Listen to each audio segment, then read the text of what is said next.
मणिपुर में जारी नस्लीय हिंसा के बीच अब महिलाओं के साथ यौन उत्पीड़न और हिंसा की कई घटनाएं सामने आ रही हैं। पहले 4 मई की घटना का वीडियो बाहर आया, जिसमें भीड़ 2 महिलाओं को निर्वस्त्र कर उनकी परेड कराती दिख रही थी। दोनों महिलाओं के साथ यौन उत्पीड़न हुआ। ये वीडियो 19 जुलाई को सबके सामने आया। इसके बाद यौन उत्पीड़न की कई घटनाएं अखबारों में छप चुकी हैं। हालांकि मणिपुर के मुख्यमंत्री एन बीरेन सिंह ने दावा किया कि पिछले 2.5 महीने से जारी हिंसा के दौरान रेप की सिर्फ एक घटना रिपोर्ट हुई है।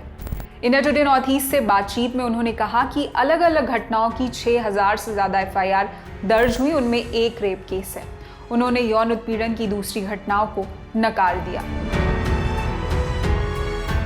अंग्रेजी अखबार द हिंदू में छपी विजयता सिंह की खबर के मुताबिक 15 मई को इम्फाल ईस्ट में एक 18 साल की लड़की के अपहरण और गैंगरेप की बात सामने आई है।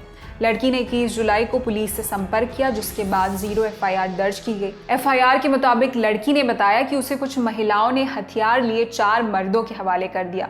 उन महिलाओं की पहचान मीरा पाइबी के रूप में की गई है, यानी मशाल धारक महिलाएं। अगर इन्हें संबोधित करना हो तो इन्हें स्थानीय स्तर पर ईमा कहा जाता है। रेप पीड़ित लड़की को गंभीर हालत में नागालैंड के अस्पताल में भर्ती करवाया गया था। 21 जुलाई को उसने कांगपोकपी थाने में 0 एफआईआर दर्ज करवाई थी। हत्या का प्रयास, अपहरण, गैंगरेप और एसटी एक्ट के तहत मामला दर्ज हुआ था। एफआईआर में लड़की ने आरोप लगाया कि उन महिलाओं ने मर्दों को साफ कहा था कि उसे मार दो। बाद में वो सभी 4 मर्द उसे एक कार में दूसरी जगह ले गए। उनमें से 3 ने उसके साथ गैंगरेप किया। अखबार ने पुलिस सूत्रों के हवाले से बताया है कि 22 जुलाई को एफआईआर इम्फाल ईस्ट थाने में ट्रांसफर कर दी गई। मणिपुर में 3 मई को मैतेई और कुकी समुदाय के बीच हिंसा शुरू हुई थी। इंटरनेट बंद होने के कारण कई घटनाएं सामने नहीं आई। अब छन छन कर खबरें आ रही हैं। 5 मई को 2 और कुकी महिलाओं के साथ कथित रूप से रेप हुआ था। इंडियन एक्सप्रेस में छपी सुकृता बरुआ की रिपोर्ट के मुताबिक 16 मई को कांगपोकपी के सैकुल थाना में 21 साल और 24 साल की 2 लड़कियों की मौत पर 0 एफआईआर दर्ज हुई थी।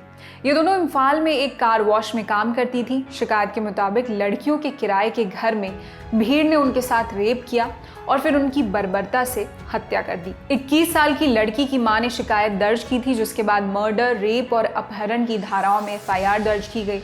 परिवार के मुताबिक उन लड़कियों के साथ काम करने वाले नगा व्यक्ति ने उन्हें बताया था कि भीड़ को पता था कि 2 कुकी लड़कियां रहती हैं। रिपोर्ट के मुताबिक उस व्यक्ति ने बताया कि डर के कारण एक व्यक्ति ने लड़कियों के कमरे के बारे में बता दिया। भीड़ ने लड़कियों को घसीट कर बाहर लाया, लड़कियों के मुंह में कपड़ा डालकर एक हॉल में ले गए और फिर दरवाजा बंद कर दिया। भीड़ वहां शाम 7 बजे तक थी। जब वो लोग गए तो दोनों लड़कियों की मौत हो चुकी थी। 13 जून को मामले में दर्ज एफआईआर को इम्फाल ईस्ट के पोरमपाड़ थाने में ट्रांसफर किया गया। द हिंदू की एक दूसरी रिपोर्ट के मुताबिक 6 मई को 45 साल की एक महिला को निर्वस्त्र किया गया और उसे जला दिया गया। एक पादरी ने बताया कि 7 मई को महिला की आधी जली बॉडी मिली थी। उसके शरीर पर कपड़े नहीं थे। बाद में लाश को इम्फाल के सरकारी अस्पताल लाया गया था। एक दिन पहले काली शर्ट पहने और हथियार लिए मर्दों की भीड़ ने गांव पर हमला किया था।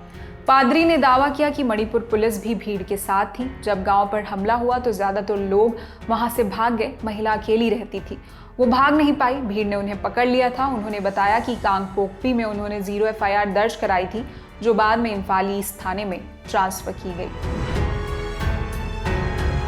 उत्पीड़न की कहानी अलग अलग तरह की है। मणिपुर में एक हेल्थ केयर इंस्टीट्यूट में पढ़ाई करने वाली स्टूडेंट ने बताया था कि 4 मई को मैतेई समुदाय के लोगों ने उसके साथ उत्पीड़न किया। अंग्रेजी अखबार द टेलीग्राफ से स्टूडेंट ने कहा था कि 4 मई को उसके साथ जो हुआ उसे वो आज भी नहीं भूल पाई है। आरोप लगाया कि मैतेई समुदाय के लोगों ने उसके इंस्टीट्यूट पर हमला किया था। भीड़ के साथ खड़ी महिलाएं खुशी से चिल्ला रही थी और हमें मारने के लिए मर्दों को उकसा रही थी। पीड़ित स्टूडेंट कई दिनों तक इम्फाल और फिर दिल्ली के अस्पताल में भर्ती रही। स्टूडेंट ने अखबार को बताया, डॉर्मेट्री में करीब 90 छात्र थे। वो सभी आइडेंटिटी कार्ड देखकर कुकी स्टूडेंट्स को परेशान कर रहे थे। हम 10 लोगों में 2 को पुलिस ने बचा लिया और 6 लोग भाग गए। मुझे और मेरे दोस्तों को आरंबाई तेंगोल और मैतेई लिपुन के पुरुष और महिलाओं ने घेर लिया।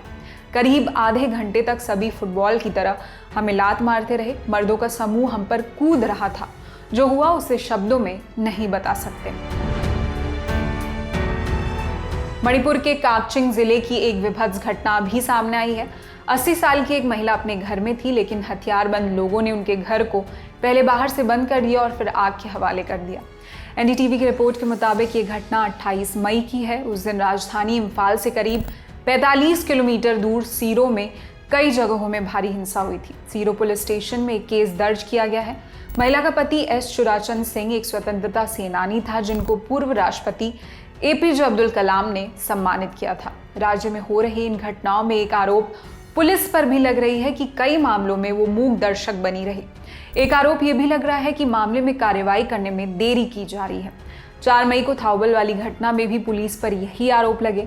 यौन उत्पीड़न के मामले में 0 एफआईआर 18 मई को दर्ज हुई थी, लेकिन जहां घटना हुई वहां के नोंगपोक सेकमाई थाने में पक्की एफआईआर 21 जून को जाकर दर्ज हुई थी। इसी के साथ इस वीडियो में इतना ही। आपके लिए तमाम जानकारी जुटाई थी हमारे साथी साकेत ने।